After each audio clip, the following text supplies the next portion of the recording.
Assalamualaikum warahmatullahi wabarakatuh. Bertemu lagi dengan saya, Agus Budianto. Pada kesempatan ini saya akan membahas tentang uji kompetensi guru untuk program PPG. Yang akan saya bahas adalah aspek yang dinilai.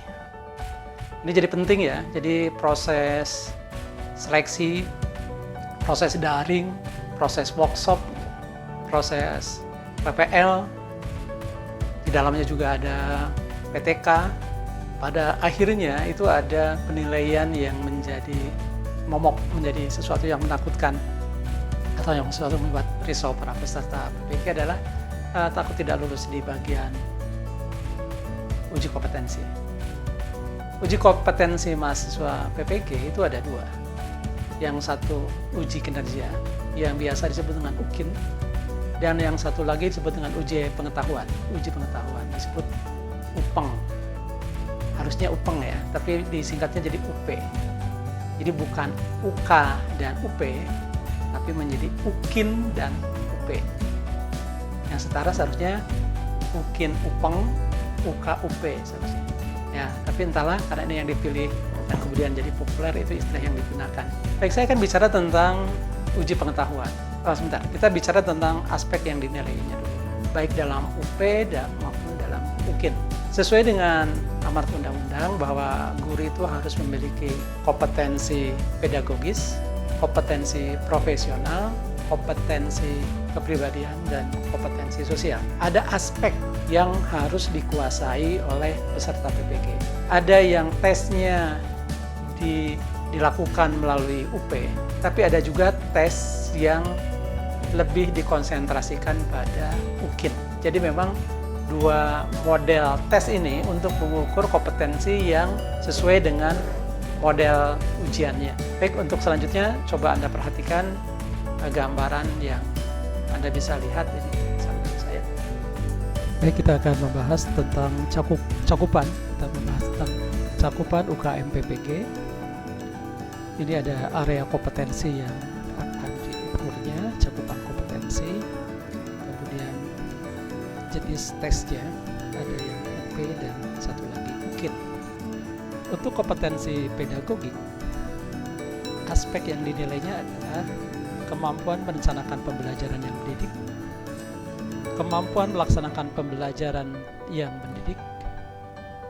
Jadi merencanakan, kemudian melaksanakan. Di bagian merencanakan, baik itu pada UP dan pada UKIN, itu potensial dilakukan. Di UKIN sudah jelas karena guru harus membawa perangkat pembelajaran. Salah satunya adalah rencana pembelajaran atau RPP. Kemudian pada kegiatan melaksanakan pembelajaran yang mendidik, tentu dalam UP itu hanya secara teoritis. Ini ditekankan pada UKIN-nya. Ini pada UKIN. Aspek yang ketiga adalah kemampuan merancang penilaian, kemudian melakukan penilaiannya itu sendiri dan mengevaluasi hasil pembelajaran. Baik pada UP maupun pada UKIN, dua-duanya ada. Aspek kompetensi pedagogi keempat adalah kemampuan memfasilitasi pengembangan karakter dan potensi diri siswa. Ini lebih ditekankan pada UKIN. Memfasilitasi pengembangan karakter dan potensi diri siswa. Jadi memang ini praktik. Aspek kompetensi pedagogik yang kelima adalah kemampuan mengadaptasi dan menggunakan teknologi informasi dan komunikasi untuk meningkatkan kualitas pembelajaran. Jadi kemampuan dalam menggunakan media pembelajaran, teknologi informasi, kemampuan berkomunikasi menggunakan perangkat itu. Baik di UP dan UKIN pun dua-duanya potensial dilakukan tesnya. Selanjutnya kompetensi kepribadian. Tentang berperilaku sesuai dengan norma agama, norma hukum, norma sosial, etika, dan nilai budaya, baik dalam UP maupun dalam UKIN dilakukan. Tentu saja yang UP lebih bersifat ke pemahamannya, sedangkan UKIN pada performance kinerjanya. Yang kedua, kemampuan menginternalisasi nilai norma dan etika akademik. Juga polanya sama. Ketika UP diukur pengetahuan dan pemahamannya, termasuk berpikir kritis di situ, tapi dalam UKIN tentu saja dalam hal performanya. Hal yang sama juga dilakukan untuk menilai yang ketiga, mempunyai ketulusan, komitmen, kesungguhan hati untuk mengembangkan sikap nilai dan kemampuan peserta didik. Yang keempat juga dilakukan hal yang sama tetapi lebih ditekankan pada UKIN, yaitu menunjukkan perilaku yang sesuai dengan kode etik guru Indonesia. Kompetensi kepribadian yang kelima yaitu kemampuan membuat keputusan yang independen itu diuji dalam UP dan UKIN. Untuk area kompetensi sosial, yang pertama memiliki kemampuan berkomunikasi, berinteraksi, beradaptasi secara efektif dan efisien dengan peserta didik, dengan sesama guru, dengan orang tua, wali, dan masyarakat sekitar. Ini diukur baik dalam UP dan UKIN. Kompetensi sosial yang kedua, memiliki kemampuan bekerja sama dan memiliki kepekaan sosial serta kepedulian terhadap masyarakat dan lingkungan. Juga diukur melalui UP dan UKIN. Yang ketiga, ini lebih ditekankan pada UKIN.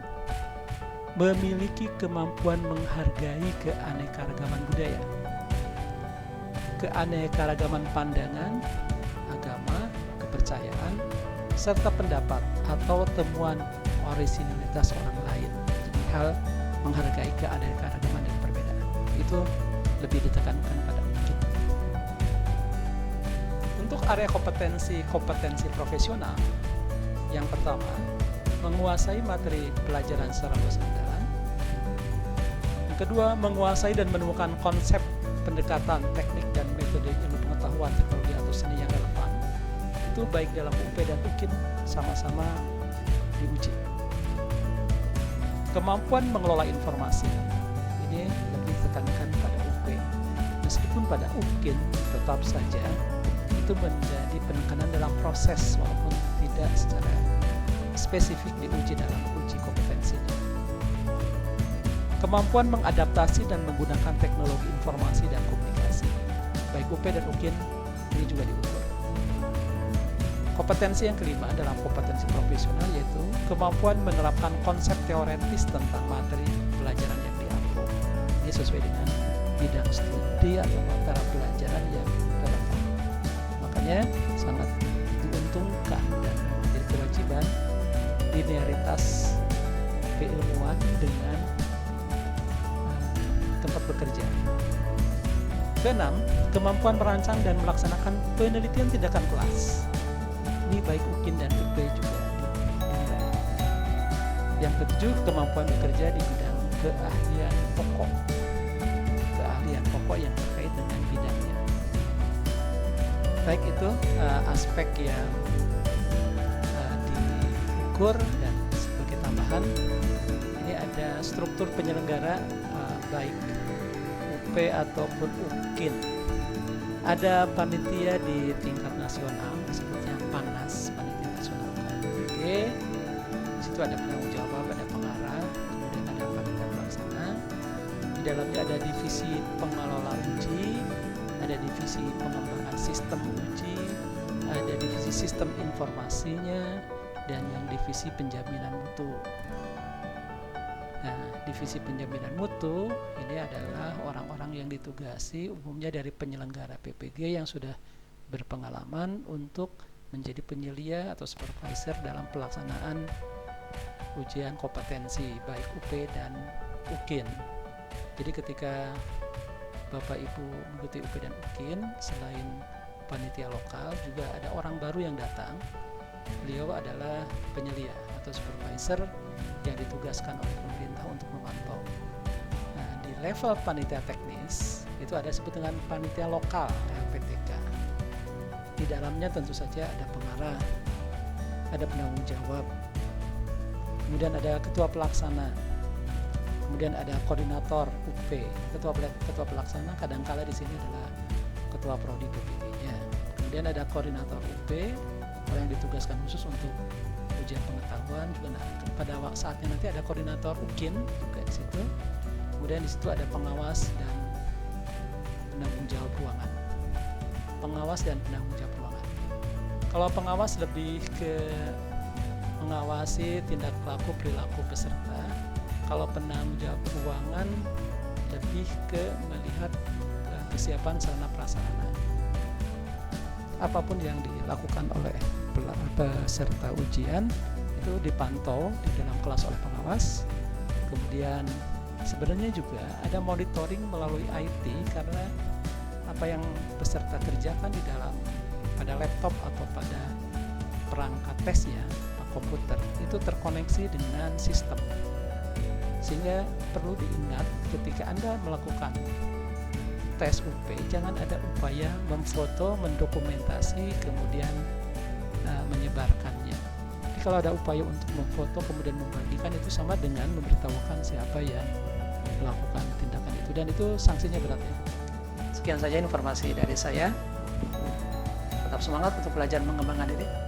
Assalamualaikum warahmatullahi wabarakatuh.